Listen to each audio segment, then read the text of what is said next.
Hey everybody, and welcome back to week, I want to say 6. Yep, game week 6. No, game week 5. I do this every week. Game week 5 of fantasy football. Hope you guys are all doing well. We've had the international break. Just a word on that, I guess, that we had some interesting games, as when I say we, I mean England, of course. A fairly routine win against Bulgaria, although it took a little while to break them down, but that's kind of to be expected a little bit. And then a very entertaining game against Kosovo, which was, well, it should have been a lot more comfortable than it was, but there was some terrible defending. And overall, as an England fan, I feel fairly satisfied, and it's good to see us scoring goals. But the defence needs a little bit of work on. But if it's, especially in international football, if you said to me, would I rather have a very tight defence, or would I rather see our attacking players go out there and do their thing?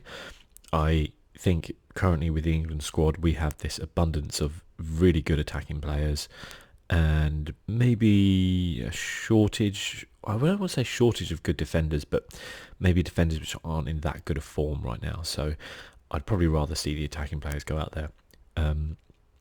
Sterling looked incredible. Sancho looked really good when he came on. We still have, players like Hudson-Odoi, who's still been injured, so hopefully he'll be back. Yeah, we'll obviously qualify at top of the group without a doubt.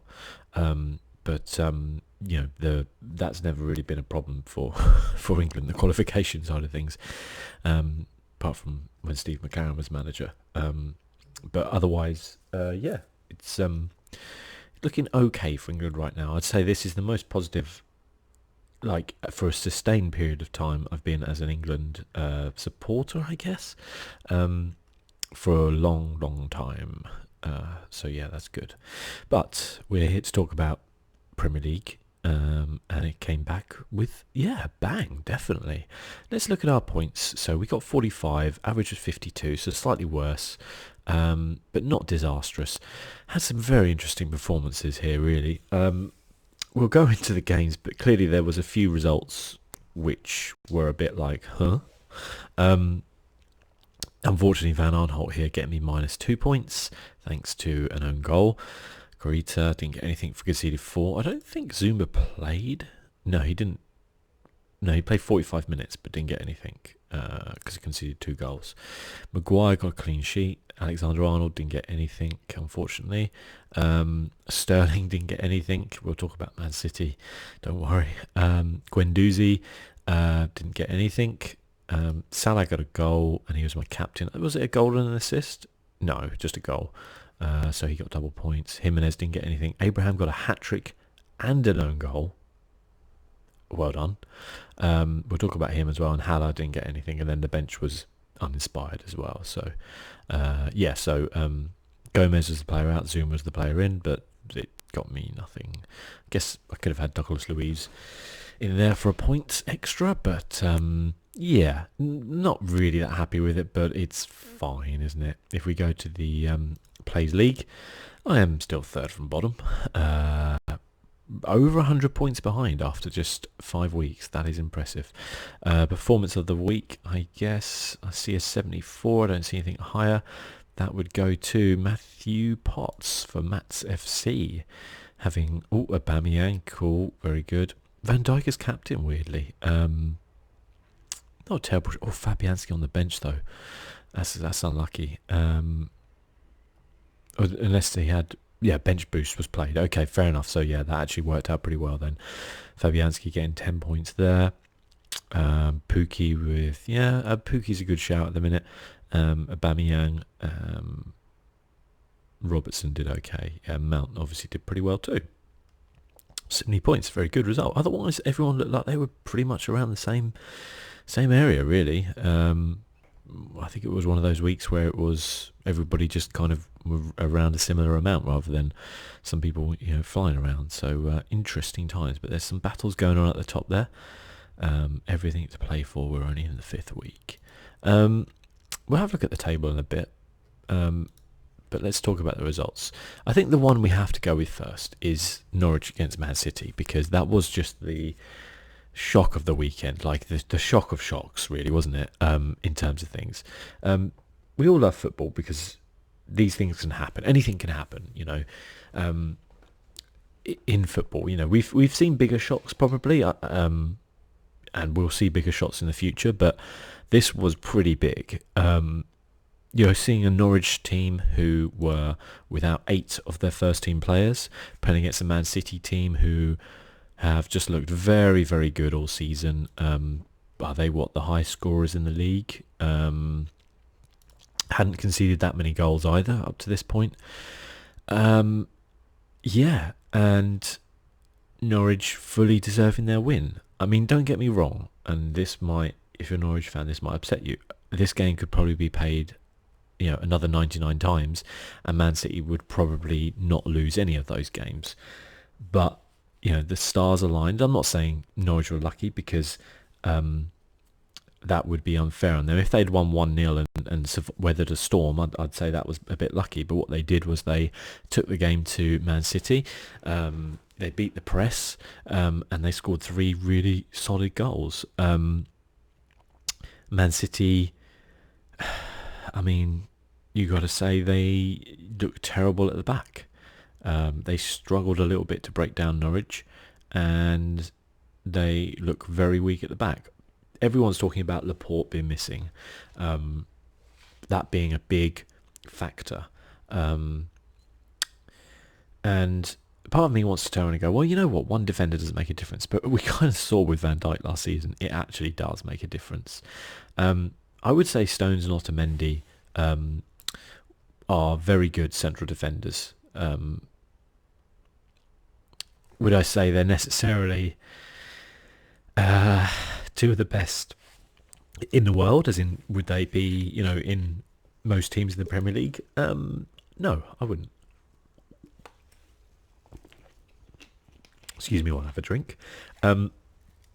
But they're not bad defenders. I think their problem is they haven't played very much together, and it was definitely with Pukki's goal. Buendia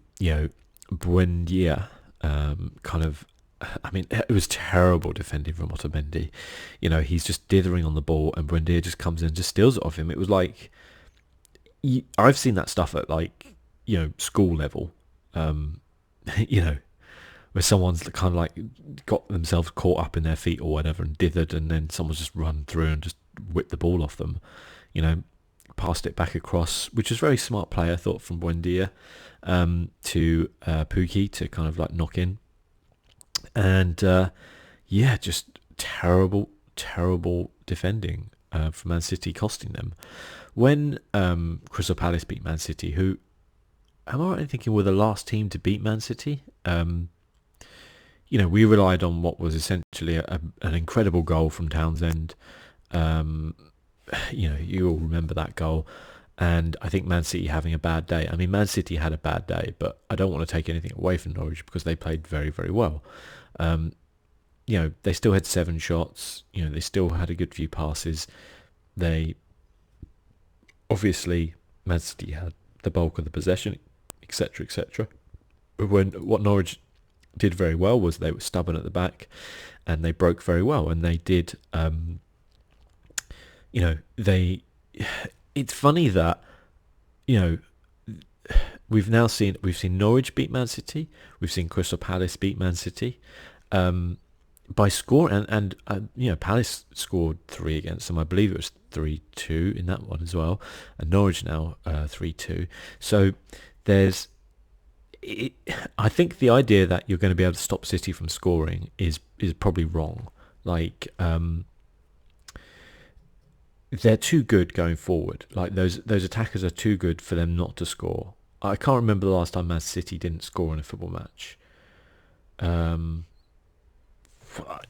not a statistician and I can't go back through, but I imagine it's a long time. And if it wasn't that long a time, I imagine that there hasn't been that many times under Pep Guardiola that they failed to score, since his second season. they're just exceptionally good going forward. They have so many options. They can afford to leave De Bruyne on the bench, Jesus, Mahrez, Phil Foden.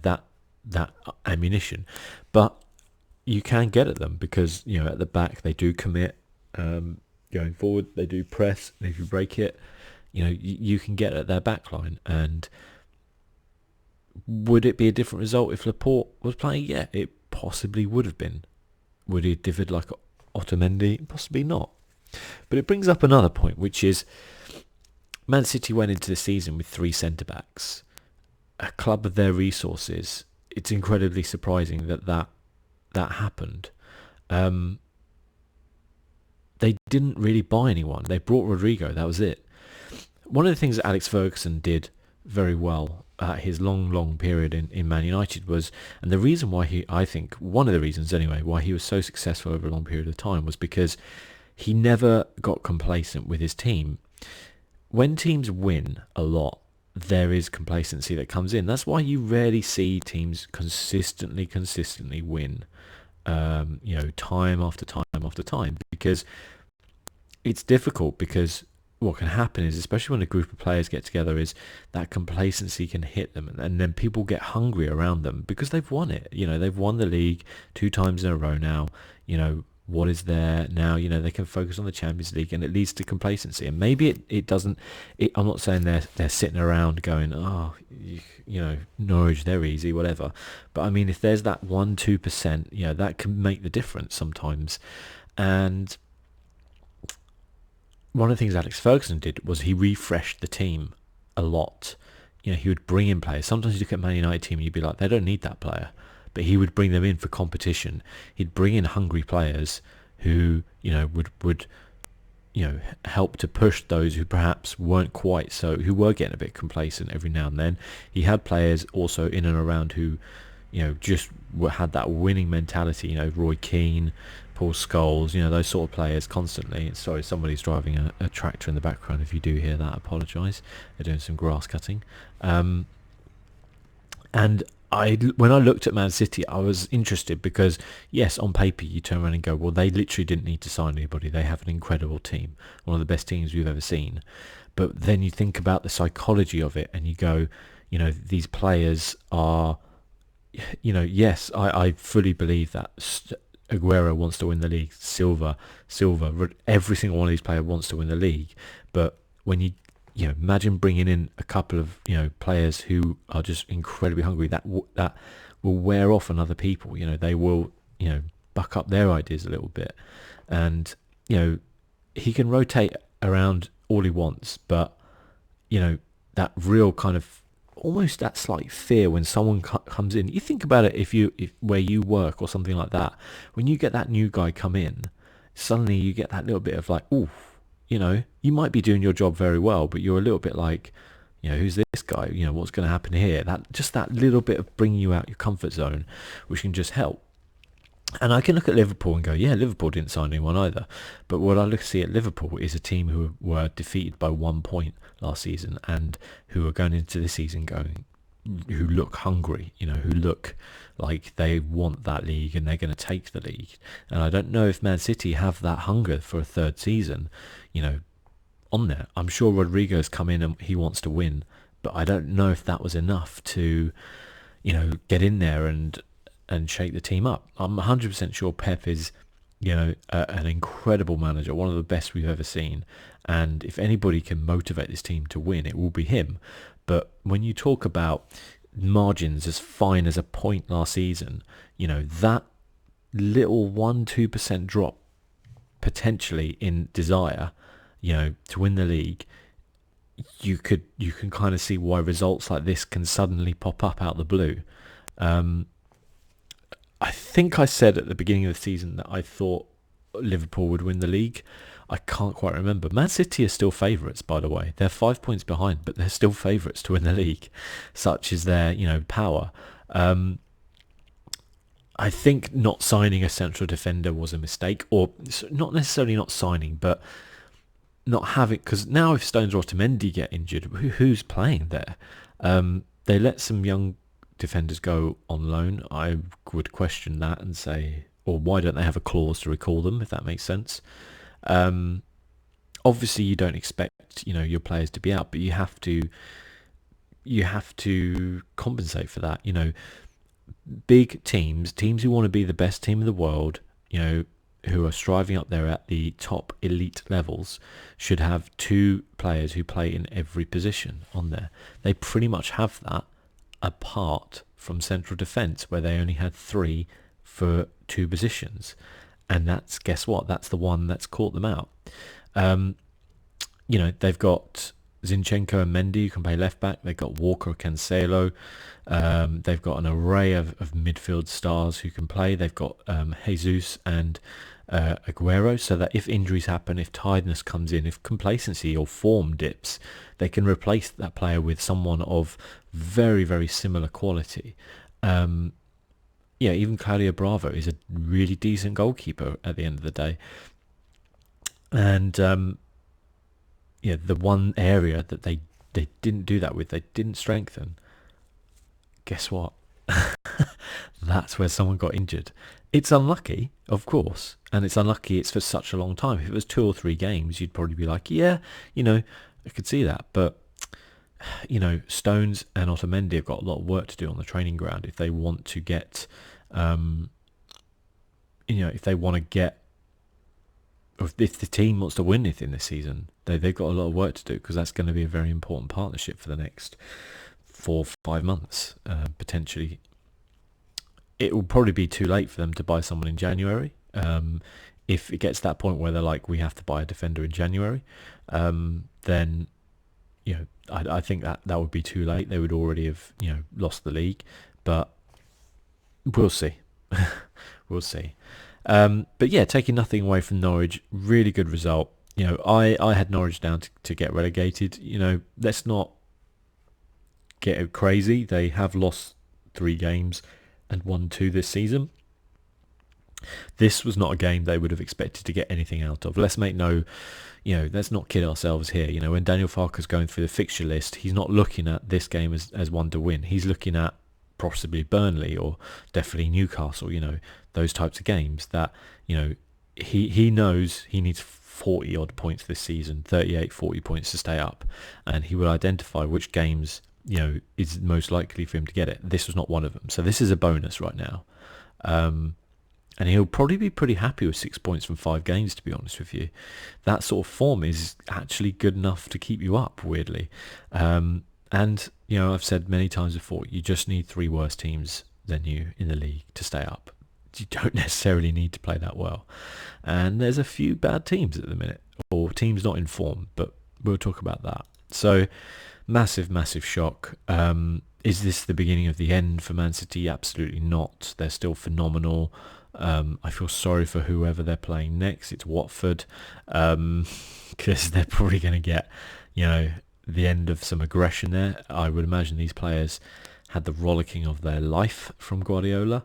But yeah, we'll see. As I said, some very, very good play from Norwich. Cantwell, I dropped him from my team because I'm an idiot and I didn't think they would get anything from this game.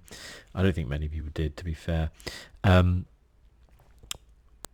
He is looking like he 2 goals, 5 games. He's looking decent. He's looking very decent. I think he's a youth team player. Kind of come through. There's a lot of talk about the difference in price for the squads. How much Norwich spent. How much City have spent. One of the things I hate about football, the way it's kind of evolved especially over say the last probably 10 years, and mostly because of the rise of Messi and Ronaldo, is this thought that like value is what dictates teams. Like the cost of a player is how good they are, and that's not the case in any way, shape or form. Like just because one player costs 30 million doesn't make him a better player than one who costs 5 million. It just means that the club has had to pay 30 million to get that player. Value is, what the players do on the pitch, their form. That's what the true value is. And obviously, on paper, Man City has a much better team.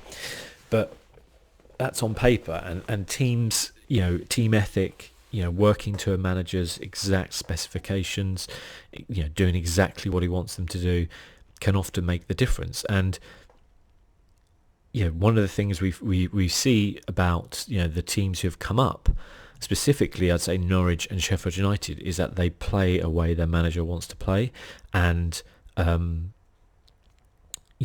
is the be all and end all. They play that way.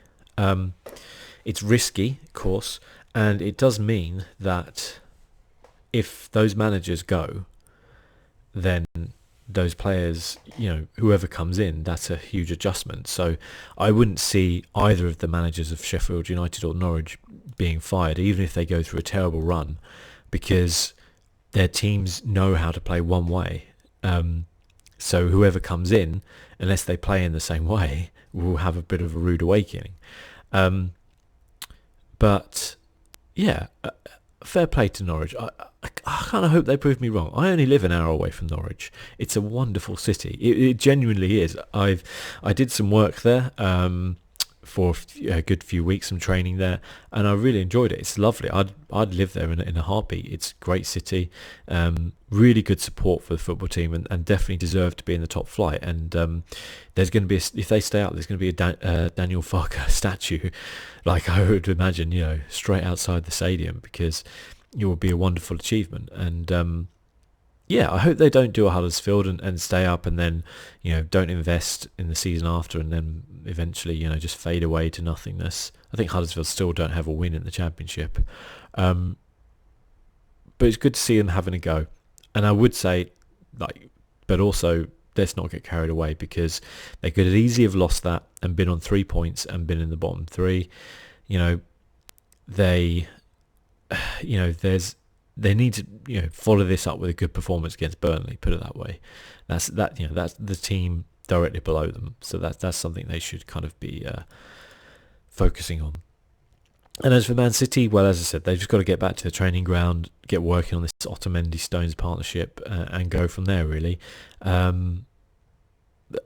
I'd see it as a blip rather than anything too worrying, but you never know on there. Right, we will go up to the next one of the most entertaining games of the weekend. Wolves against Chelsea. Obviously, fantastic result for Chelsea. And I'd like to point out I was completely wrong about Tammy Abraham. He is a brilliant striker. I'm not just saying that because he got a hat-trick in this one, but realistically he has surprised me a lot coming into this season. I wasn't that impressed with him, to be honest with you, in the Championship. I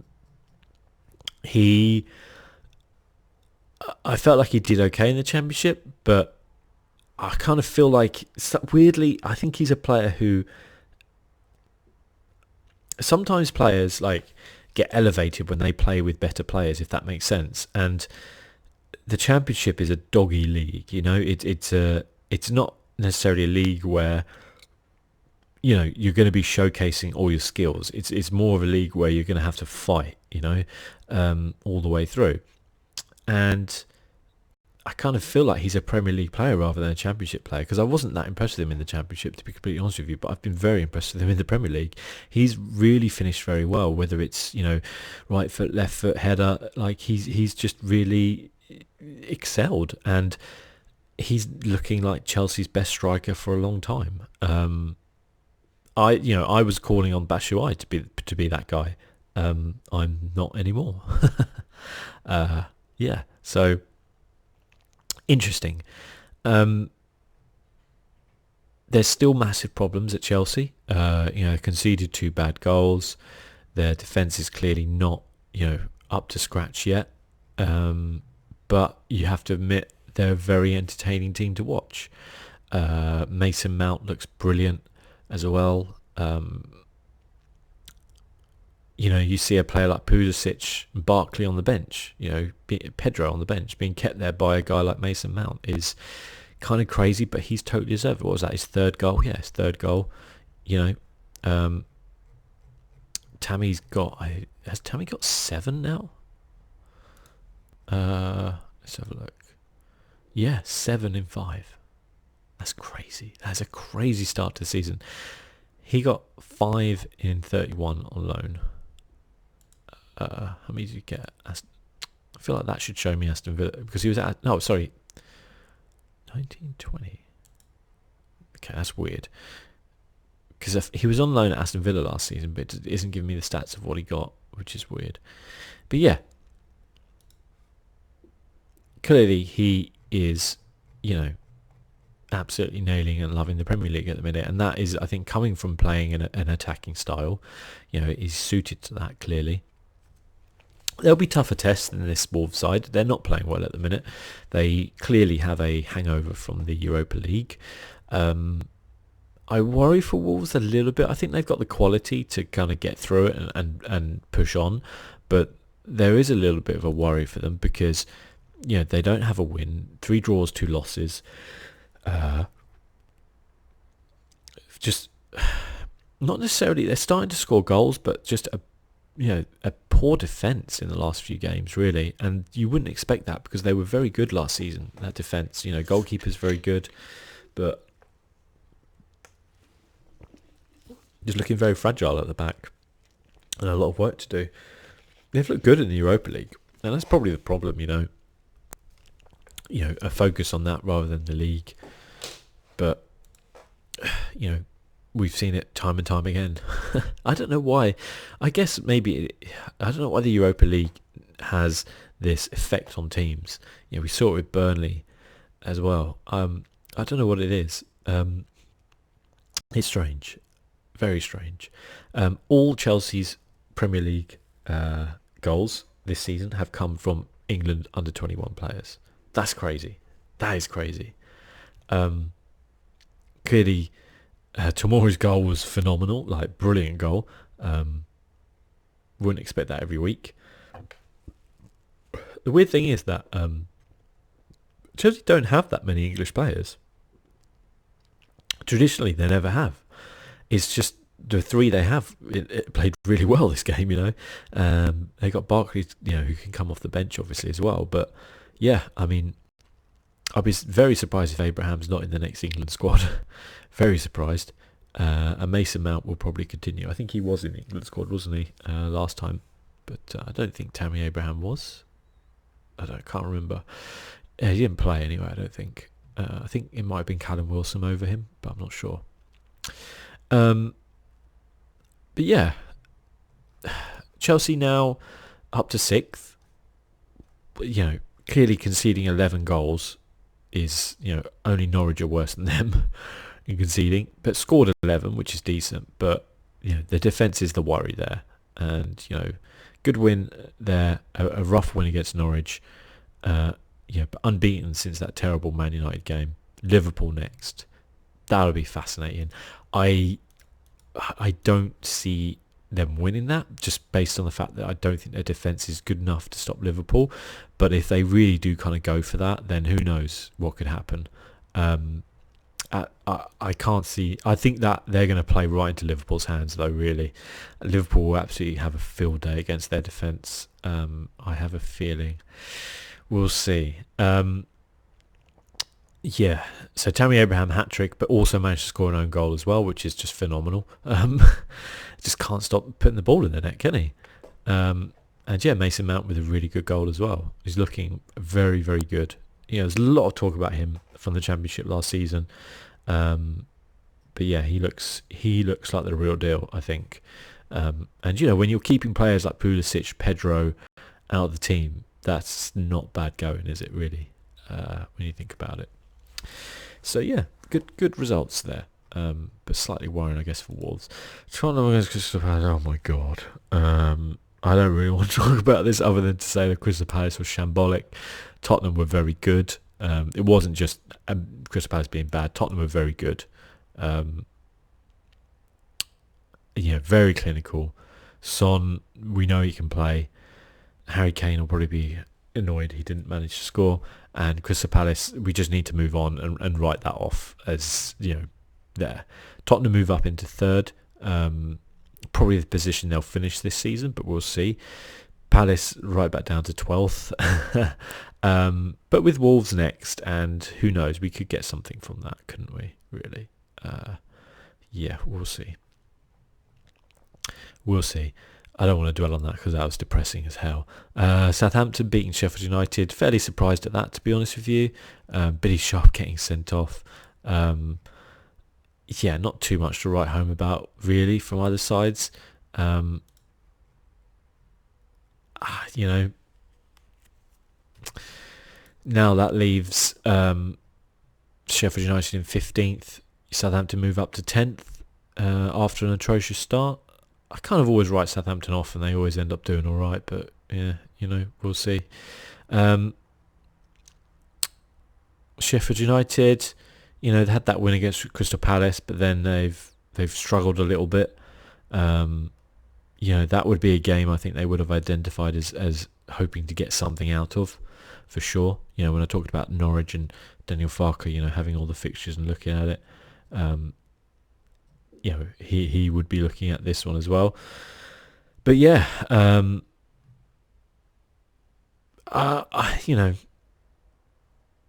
if Sheffield United don't finish last, that's a good result for them. And I don't mean that in a nasty way, but you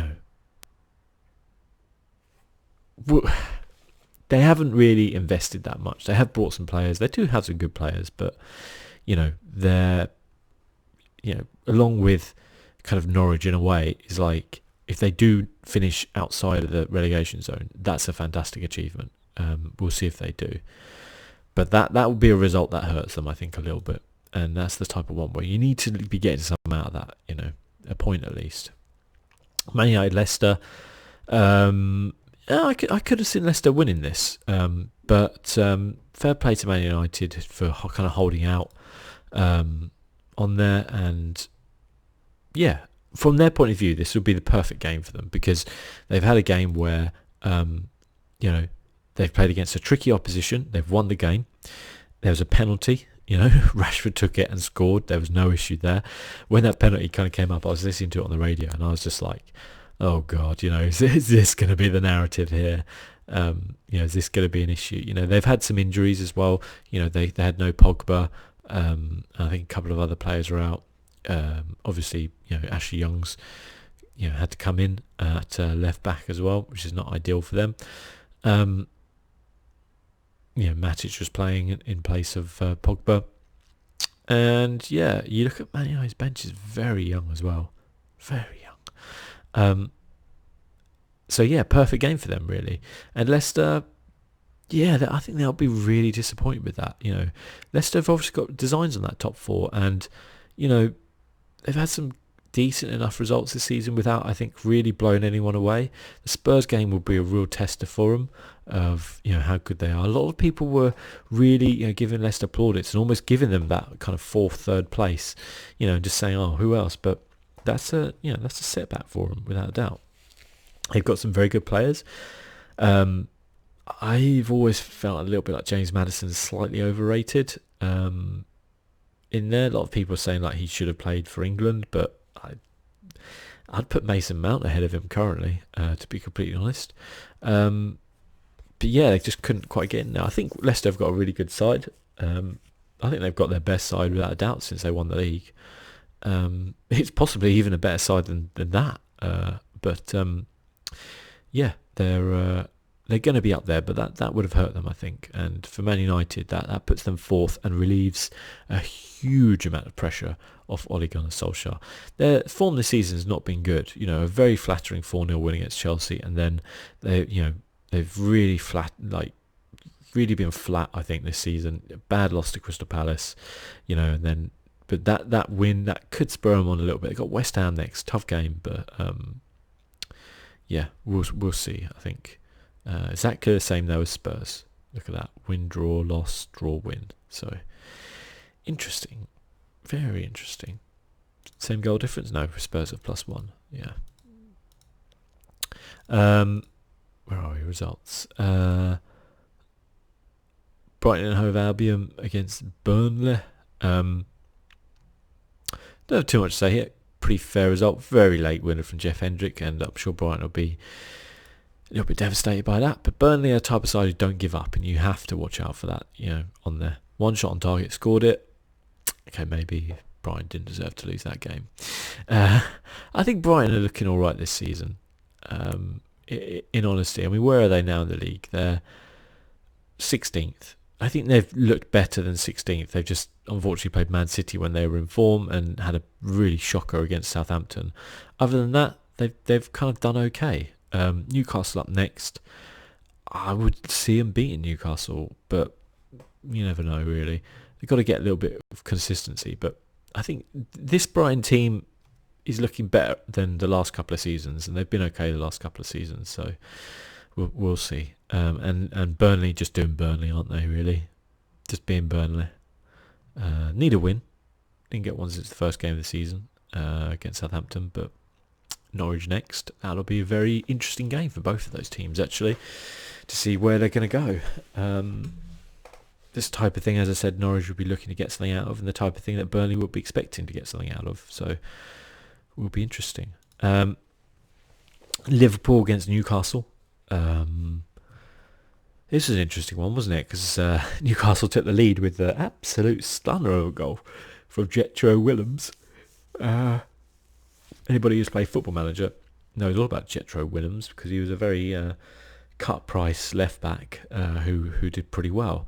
But he hasn't even been on the radar of most clubs last season. But I think it was a pretty decent signing from Newcastle. I don't think anybody really gave Newcastle much of a chance in this game. And, you know, once Sadio Mane got that goal back to make it 1-1, you kind of just felt like, yeah, that was inevitable. If Newcastle could have made it to half-time at 1-0, it could have put a bit of pressure on. But by the time it got to half-time, it was 2-1. And the bad bit of goalkeeping from Newcastle's goalkeeper, what's his name? It's Dubravka, isn't it? Yeah, Dubravka. You know, he came out to collect the ball and it just kind of bobbled up and went over him. You know, it's the way it's going to go. Sane getting a couple of goals, he'll be happy. Salah got a goal as well, it was a decent finish. Oxlade-Chamberlain, good to see him back playing as well. That'd be a real boost for Liverpool. And overall, yeah, Liverpool looking pretty decent in that game, and that's, you know, 5 in 5, 100% record, averaging 3 a game. You know, defence looking a little bit worse than you'd say last season, but if you're scoring 15 goals in 5 games and only conceding 4, you're doing something right. Best goal difference in the league, 1-5 out of 5. Looking hungry. Yeah, they're looking the real deal at the minute, Liverpool. It's hard to look past them for the league, but, you know, injuries, form, off the field stuff can come about. Chelsea's going to be a tough game. You know, they've had what's been their toughest game so far? Arsenal, and they came through that pretty comfortably.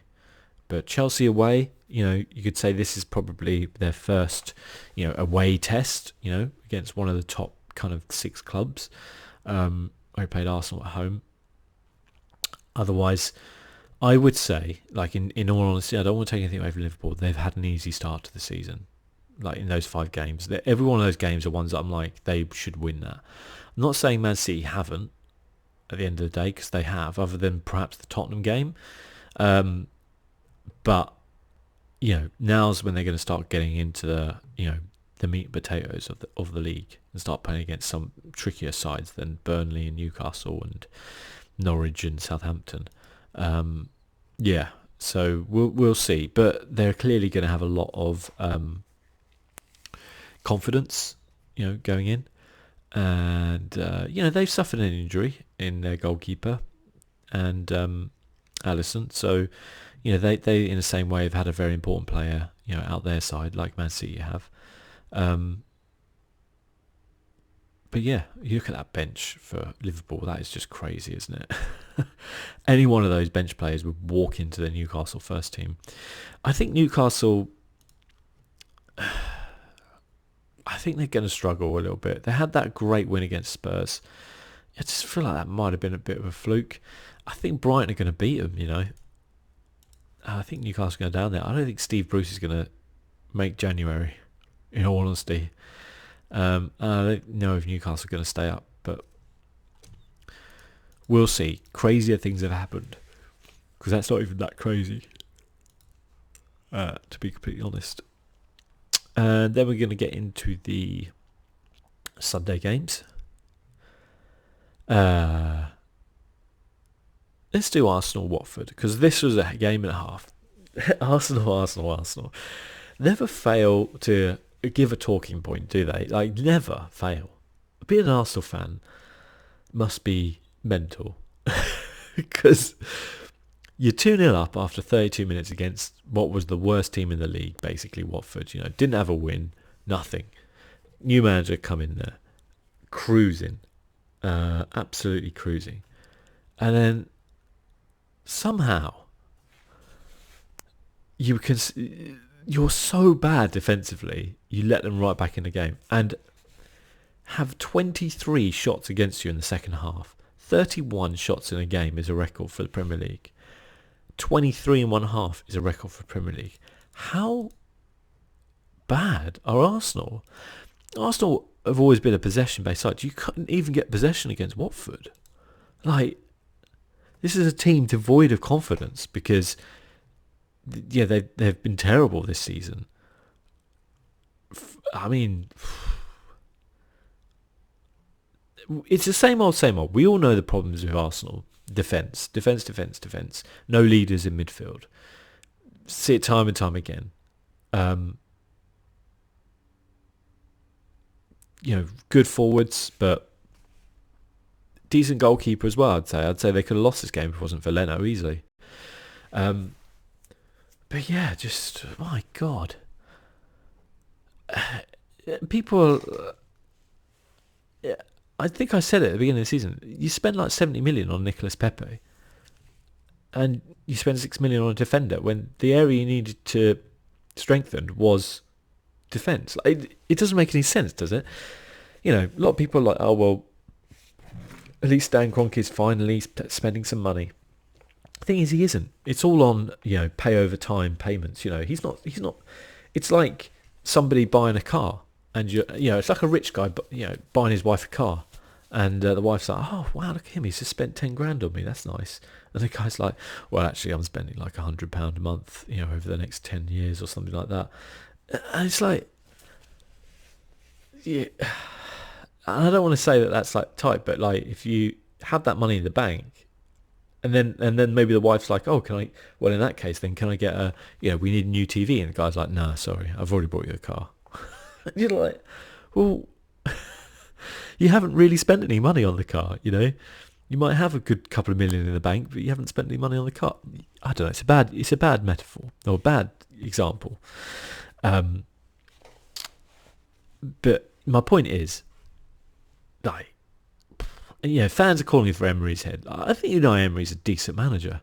I really do. I think he's a good manager, actually. I think he conducts himself in a good way.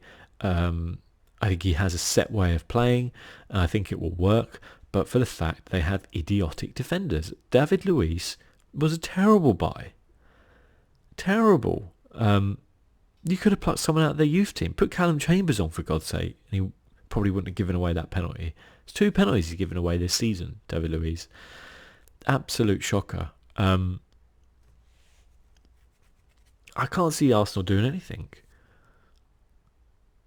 And it's you can get in Jose Mourinho. It's not going to make that defence any better. The fact is the defence is poor. That is a terrible defence on paper. Absolutely terrible. There's nowhere near a top 6 defence. Goalkeeper is, absolutely. There's some very good midfielders, excellent strikers. But they've never managed to fill that role in midfield of, Granit Xhaka is not good enough to play for your team. He's not a captain. He's not good enough to play for your team. No way, shape or form. What happened to Lucas Torreira? He was supposed to be, one of the next big things. Guy can't even get a game currently. I guess maybe just not suited to the Premier League. Like, that can happen. Guendouzi looks decent. He looks like a decent buy. He was very cheap, from France, but he looks like he could go on. Ozil, I mean, who knows? Spalos is only on loan, so, if he has a good season, Arsenal aren't going to be able to afford him. If he has a bad season, they're not going to want him. So I don't see what they're getting out of that.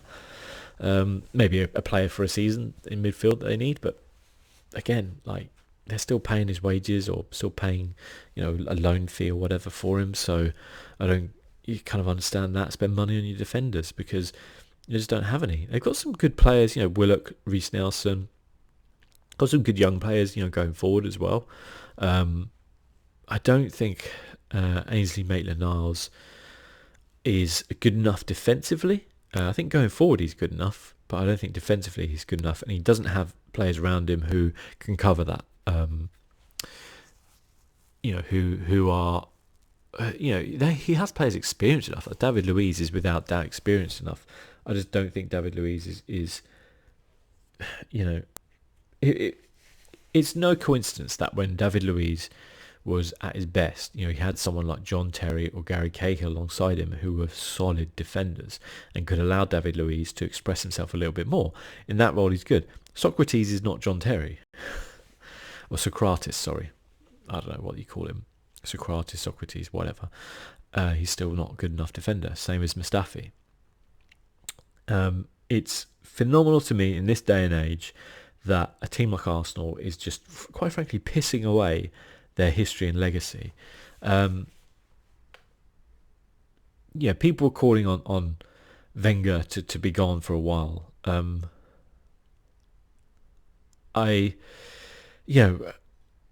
kind of think a lot of this is down to him because he's never really got that recruitment right in central defence. I don't feel that Arsenal have had a good leader in central defence since Sol Campbell or William Gallas, back there. And even William Gallas was a little bit dodgy on his day. You're maybe... And the time when Arsenal have had like a really, brilliant defence, it was a long time ago. And, they had some very good midfielders who would also help out then. Gilberto Silva, Vieira, players like that, very good. And a lot of those players have just have obviously gone and just not been replaced or been replaced with very cheap alternatives. They remind me of a restaurant that, comes in and has like this wonderful food and, buys like the best meats, the best, wines and all this type of stuff. And then, they sell through that stuff and maybe they're thinking like, yeah, you know what, like, yeah, maybe we don't need to spend, as much money on this meat. We could get slightly cheaper meat and then our profits would be up a little bit more. And they start to do that, but people notice the difference. They taste the difference. And, eventually you start to lose some customers and then you're going down. Then you're like, oh, you know what? We're not making as much money, so we need to get in some cheaper meat, And then it's getting worse because they're like, oh, God, remember this place a few years ago? It used to be great. The fact of the matter is that in football, you kind of have two options you can take. You can either buy the best players in the world. Well, three options you have, okay? Three options. You can buy the best players in the world and get the replacements in there. You can take a risk on some unknown talents and see if that's going to, get to come through. And sometimes it'll pay off, a la, Kante and Mahrez. Sometimes it won't. Or you can bring players through your youth structure. You can invest heavily in that and you can bring young players through. Teams who have had success at the top of the league in the last few years, we've seen do the first option, buying players. The Chelseas, Liverpool to a certain extent have done this. Yes, they have a couple of players who have come through, but they've brought all those players in at a lot of money. Man City obviously have done that. The second option of buying those cheaper options, we've never really seen anybody do anything with that apart from Leicester. And that was some phenomenal work and a bit of a one-off, I think we can all agree. And the third option of the youth teams, we've not really seen too many teams do that either. We've seen Man United do it a little bit, but they kind of combined all three of those in one, which seems to be the best way to go. We're seeing Chelsea try and do it this season a little bit, like bring through some of the younger players, but also they clearly have some deficiencies, which mean they're probably not going to win the league. Arsenal have just gone down the route of constantly seeming to get in cheaper and cheaper players, except it's like there's this like lag, and they're still like 4 years ago when everyone's like, Arsenal just need a really good striker and they'll be great. And then like, oh yeah, cool, we sorted this. It's like, oh yeah, but by the way, all your really good defenders have gone. I know that like with Arsenal, they've got like players to come back like Bellerin and when Kieran Tierney kind of gets fit, maybe he'll play and stuff like that. But like maybe that'll make a difference to their defence a little bit. But that central defensive partnership is so important in modern football. Or you play a three there. Which actually reminds me, going back to Man City, the one thing I actually thought about, which is making me think now, because I was just thinking about playing a back three, but with City, they talked to Match of the Day about possibly him going to a back three with Walker in there, like in the World Cup. I actually feel Fernandinho might be an option at the back as a player. He's very good on the ball. He'd be much better than Otamendi. I'm not saying he's great defensively, but if you're trying to play it out, then you can. If anybody saw Arsenal trying to play it out, defence, it's fascinating to me that these are incredibly highly paid players, and I can appreciate that Emery's got his style on it. We play it out from the back, but my God, like, you are asking for it. You were truly asking for it. It's madness. It is absolute madness. Yeah, we'll see. I talk about Arsenal a lot because they're just such a fascinating team. Like, as I said, like they I don't know how they've managed to stay at like within the kind of top six for so long, because they just piss everything away, don't they? They really do. Man United are almost doing kind of the same thing. They're just doing it in a slightly different manner in that they're going through managers constantly. Arsenal have kind of stuck with one manager for a long time, and then they seem to be sticking with Unai Emery a little bit. But yeah, I don't know. As for Watford, obviously unsurprising of unsurprisings that so I always get confused by their managers. So Javi Gracia is their new manager, is it? Oh God, I can't remember. Anyway, old manager gets sacked. New manager comes in, who was also their old manager. Very Italian thing to do. We'll see how they do. I think they've got enough quality to stay up, but they are bottom of the league without a win, and they got Man City next. So we'll see. Yeah, I think it's too early to say with them whether or not. Yeah, they go. Same with Wolves. It's like there's a lot of quality in those teams. You can say something about Newcastle. It's like there's not a huge amount of quality in the team. They do have some very good players. There's not a huge amount of quality. So we'll kind of see where they go. And do you think like Sheffield United and Norwich are kind of playing above what their quality would be, whereas Wolves and Watford are very much below? So you would argue that statistically Watford and Wolves will get better, but you never quite know, I guess. I mean, Watford had 31 shots. How the fuck they didn't win this game, I don't know. But there you go. Crazy. The last two games, I haven't got really too much to say. Very good win for Bournemouth against Everton. They're all along about Everton. They're just such a like... Look at this. Win, lose, win, lose. Like, it's just so inconsistent. I just don't think that Marcus Silva's good enough. Consistent enough. I just think he gets enough out of the Everton team. Bournemouth needed that win. They're looking a bit shonky after a couple of losses. Good win for them. They play Southampton next. Bit of a derby. But ninth place, yeah, they'll probably be hoping to finish around there at the end of the season.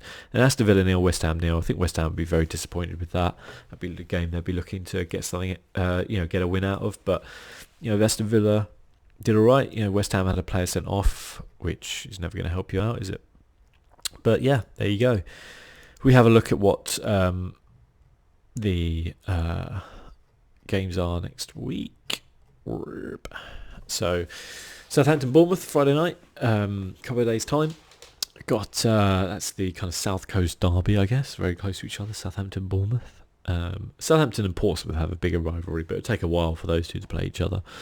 Well, actually, it might only take one season if Portsmouth get promoted and Southampton get relegated. But anyway, Leicester Spurs, I think that's a really big match for both those teams. It'd be very interesting to watch that. see if Leicester are the real deal. Burnley, Norwich, again, both those teams I think will be fancying their chances potentially. Everton, Sheffield United. Sheffield United certainly the type of team who could cause Everton trouble, but Everton's form suggests they're going to win that game and then lose the next one. Man City, Watford. I kind of feel sorry for Watford. I think they might be on for a hiding here because Man City are going to be pretty angry after that Norwich loss. I don't see them not getting a win against Watford, to be honest. And Newcastle, Brighton. I could see Brighton getting a shock. Not a shock, but getting a result there. I don't think it would be a shock at all. Palace, Wolves. Typically, Palace are a great team to play if you're on the slump because they will just, give you the game. So Wolves win there, I think. Man United, West Ham.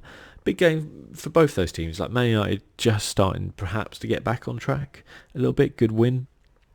But, good win against Leicester, but not really convincing at all. West Ham want to prove that they have top 6 credentials, if not top 4. And they'll have to beat players like Man United at home, or teams like Man United at home if they want to do that. So it's a big game for them. Arsenal, Aston Villa. I mean, you think Arsenal, but who the hell knows? Who the hell knows? And then Chelsea, Liverpool will be a really interesting game, I think. I'd always back Liverpool, but I think it will be their toughest game this season, without a doubt. So we'll see. They did obviously play in the Super Cup, which Liverpool won on penalties, I believe, so it was very close. And, both teams have players in form and are looking good. So we'll see, won't we, what happens there. In terms of who I'm going to drop and bring in the team, I genuinely don't know. I think I'm going to captain Sterling, probably. Keep him in, leaving these guys, leaving Jimenez, leaving Haller, I think. Guendouzi, I think I might leave in. Gomez, I need to replace with somebody else. He's not doing anything. Van Arnholt, I might replace. I don't even know who to replace him with, so I don't think I will. And otherwise, I'll probably keep the rest of them. But maybe I'll put in Farman instead of Guarita because I think we're going to lose that game to Wolves. I just have a feeling. But let me know what you guys think. How you think your team's doing, whether they need a change or kind of whatever. But thanks for watching. I'll see you soon. Bye bye.